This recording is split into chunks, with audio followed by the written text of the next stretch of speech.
Bismillahirrahmanirrahim. Assalamualaikum warahmatullahi wabarakatuh. Pendekatan filsafat hukum, ilmu sosial. Ilmu hukum.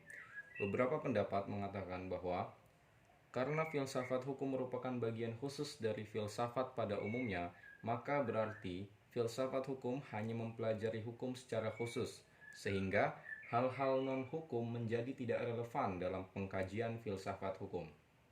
Sebagai filsafat hukum tunduk pada sifat-sifat, cara-cara dan tujuan-tujuan dari filsafat pada umumnya. Di samping itu, hukum sebagai objek dari filsafat hukum akan mempengaruhi filsafat hukum. Dengan demikian, secara timbal balik antara filsafat hukum dan filsafat saling berhubungan. Secara sederhana, dapat dikatakan bahwa filsafat hukum adalah cabang filsafat, yaitu filsafat tingkah laku atau etika yang mempelajari hakikat hukum. Dengan perkataan lain, filsafat hukum adalah ilmu yang mempelajari hukum secara filosofis. Jadi, objek filsafat hukum adalah hukum, dan objek tersebut dikaji secara mendalam sampai kepada inti atau dasarnya, yaitu disebut hakikat. Ilmu filsafat sosial. Filsafat sosial merupakan cabang filsafat yang mempelajari persoalan kemasyarakatan secara kritis, radikal, dan komprehensif. Sejak Plato dan Aristoteles, kajian terhadap persoalan-persoalan masyarakat sudah menjadi objek penelitian tersendiri.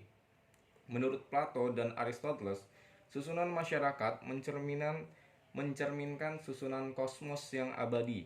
Manusia berkewajiban untuk menyesuaikan diri dengan susunan itu dan menaati demi keselamatannya. Kalau tidak, ia akan menghancurkan dirinya. Perubahan hukum dan sosial. Proses terjadinya perubahan-perubahan pada masyarakat di dunia pada dewasa ini merupakan suatu gejala yang normal, yang pengaruhnya menjalar dengan cepat ke bagian-bagian lain dari dunia. Antara lain, berkat adanya komunikasi modern dengan taraf teknologi yang berkembang dengan pesatnya, penemuan-penemuan baru di bidang teknologi, terjadi suatu revolusi, modernisasi pendidikan, dan lain-lain.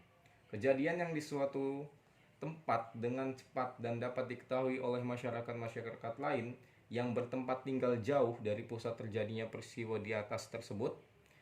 Perubahan-perubahan dalam masyarakat dapat mengenai nilai-nilai kaidah-kaidah, pola-pola perilaku, organisasi, struktur, lembaga-lembaga sosial, stratifikasi sosial, kekuasaan, interaksi sosial, dan lain sebagainya.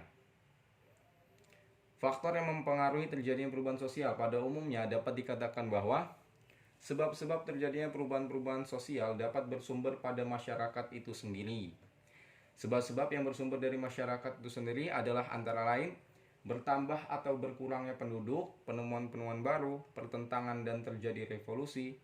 Suatu perubahan sosial dapat bersumber pada sebab-sebab yang berasal dari luar masyarakat tersebut. Misalnya, sebab-sebab yang berasal dari lingkungan alam, peperangan, pengaruh kebudayaan, masyarakat lain, dan sebagainya. Terima kasih. Wassalamualaikum warahmatullahi wabarakatuh.